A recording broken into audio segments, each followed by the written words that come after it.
নমস্কার বন্ধুরা, অনন্যার হেসেলে আপনাদের স্বাগত। আজকে আমি আপনাদের জন্য নিয়ে এসেছি খুব সনাতনী একটা রান্না, সুগন্ধি মোচা ভাপা। এই রান্নাটার জন্য কি কি লাগবে সেগুলো পরে বলছি। প্রথমেই জানাই, আপনাদের যদি অনন্যার হেসেল চ্যানেলটিকে ভালো লাগে তাহলে অবশ্যই পাশে থাকা বেল বাটনটি প্রেস করে সাবস্ক্রাইব করে নেবেন। ভালো লাগলে অবশ্যই বন্ধু বান্ধবদের সঙ্গেও শেয়ার করবেন। তাহলে চলুন শুরু করা যাক আজকের রেসিপি।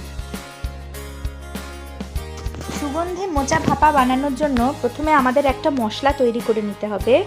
এর জন্য প্রথমে আমি সর্ষে আর পোস্ত নিয়েছি, দুটো কাঁচা লঙ্কা নিয়েছি আর সামান্য নারকেল নিয়েছি, ছালটা ছাড়িয়ে, নারকেলের খোসাটা ছাড়িয়ে। এই তিনটেকেই একসাথে বেটে নিতে হবে। এবার আমরা একটা ছোট্ট মোচা নিয়ে ভালো করে কুটে নিয়ে সেটাকে আমি নুন হলুদ দিয়ে প্রেসার কুকারে দুটো সিটি দিয়ে নিয়েছি, ভাপিয়ে নিয়েছি। এবার আমি মোচাটা একটু ঠান্ডা হলে সেটাকে হাত দিয়ে ভালো করে চটকে নেব এবং এই চটকে নেওয়া মোচাটাকেই কিন্তু ভালো করে আমাদের মাখতে হবে। সুন্দর করে প্রথমে মোচাটাকে আমি আবারও বলছি মেখে নিচ্ছি। দেখুন মোচাটা খুব সুন্দর করে নরম করে আমি মেখে নিয়েছি। এবার আমরা একে একে এর মধ্যে সমস্ত মশলাগুলো দিতে থাকব। প্রথমেই আমি এতে সামান্য নুন দিয়ে নিয়েছি। এরপর আমরা এতে পরিমাণ মতো হলুদ দেব।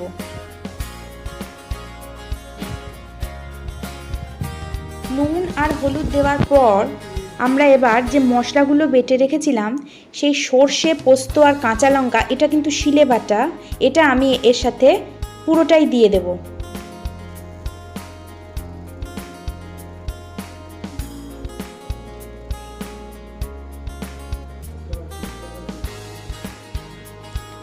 এরপর আমি আবারও শিলেই ওই যে সামান্য নারকেলের টুকরো দেখিয়েছিলাম, সেটা বেটে রেখেছিলাম, সেই শিলে বাটা নারকেলটাও আমি এর মধ্যে দিয়ে দেব।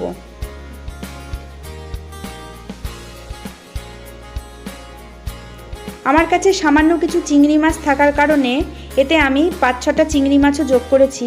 তবে এটা অপশনাল, এটা না দিলেও কিন্তু এটা খেতে খুব সুন্দর হবে। এবং এরপর আমি এতে পরিমাণ মতো সর্ষের তেল দেব এবং সর্ষের তেলটা কিন্তু মাস্ট দিতেই হবে। কাঁচা সর্ষের তেল দিয়ে এই মোচাটা সমস্ত এগুলো দিয়ে আমি ভালো করে এবার মেখে নেব, হাত দিয়ে মেখে নেব। সামান্য কিছু চিনির দানাও আমি এতে যোগ করেছি।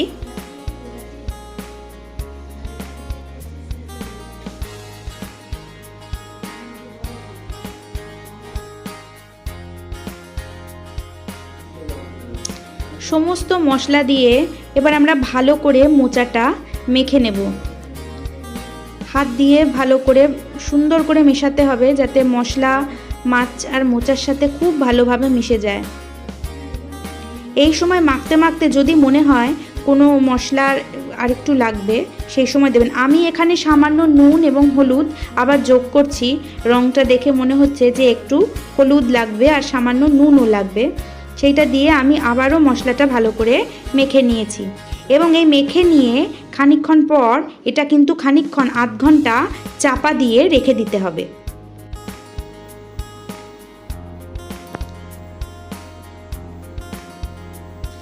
এইবার আমরা একটা স্টিলের টিফিন বক্স নিয়েছি এবং এতে ভালো করে সর্ষের তেল লাগিয়ে দিয়েছি। এবার একটা কলা পাতা আমি গ্যাসে ভালো করে পুড়িয়ে নরম করে নিয়েছি, সেটা ভাঁজ করে এই টিফিন বক্সের মধ্যে আমি বসিয়ে নেব। চারিদিক যেন আটকানো থাকে এরকম করে টিফিন বক্সে এটা বসিয়ে নিতে হবে। টিফিন বক্সে ভালো করে পাতা লাগানো হয়ে গেলে এবার ওই যে মাখা মোচাটা রয়েছে সেটা আমরা ভালো করে ওই পাতার মধ্যে দিয়ে দেব। পুরো মোচাটাই খুব সুন্দর করে ঠেসে ঠেসে দিতে হবে।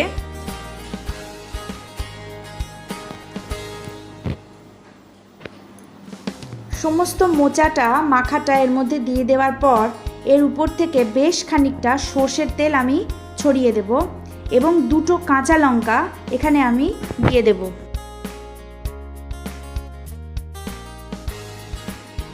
এরপর আমি দেখুন ছোট ছোট 2টো গন্ধরাজ লেবুর পাতা নিয়েছি, এই দুটোকে ছিঁড়ে এর মধ্যে দিয়ে দেব এবং এর যে গন্ধটা সেটাই এই মোচা ভাপাটায় একটা খুব সুন্দর রিফ্রেশ গন্ধ দেবে। এটা দিয়েই কিন্তু এই টিফিন বক্সটা সাথে সাথে আপনাদের ঢাকা দিয়ে দিতে হবে, নতুবা গন্ধটা নষ্ট হয়ে যাবে।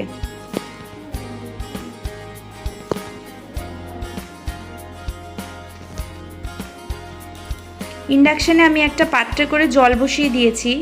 আমি টিফিন বক্সটা এবার এর মধ্যে বসিয়ে দেব এবং 20 মিনিটের মতো এটাতে আমি চাপা দিয়ে রাখব। এটা প্রথমে পুরো দমে দেয়া থাকলেও একটু পরে টিফিন বক্সটা দেওয়ার পর আমি কিন্তু সামান্য এটা কমিয়ে দেব। মাঝারি আঁচে হতে থাকবে এই পুরো রান্নাটা 20 মিনিট ধরে। 20 মিনিট হয়ে গিয়েছে, এবার আমি ঢাকনাটা তুলে দেব। দেখুন পাত্রে থাকা সমস্ত জলটা পুরোপুরি শুকিয়ে গিয়েছে, জল আর একেবারেই নেই। এবার আমি টিফিন বক্সটা গরম যেহেতু একটা রুমাল দিয়ে নামিয়ে নেব।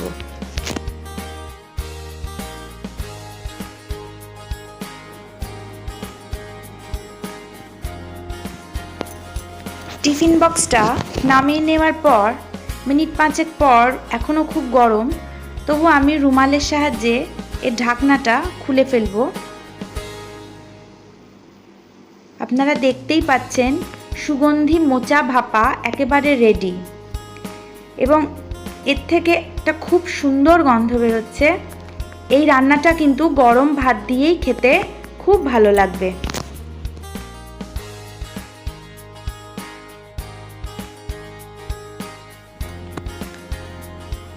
পুরো রান্নাটার রংটাই বদলে গিয়েছে, লঙ্কাগুলোও নরম হয়ে গিয়েছে এবং এর থেকে খুব সুন্দর একটা গন্ধ বেরোচ্ছে। আপনারাও বাড়িতে এভাবে ট্রাই করতে পারেন। আমার রান্নাটা পুরোপুরি রেডি এবং এবার এটাকে আমি সার্ভ করে দেব। আপনারাও বাড়িতে এভাবে বানিয়ে নিতে পারেন এবং অনন্যার হেসেলের এই রান্নাটা যদি আপনাদের পছন্দ হয় তাহলে অবশ্যই আপনার বন্ধুবান্ধবদের সঙ্গে শেয়ার করতে পারেন।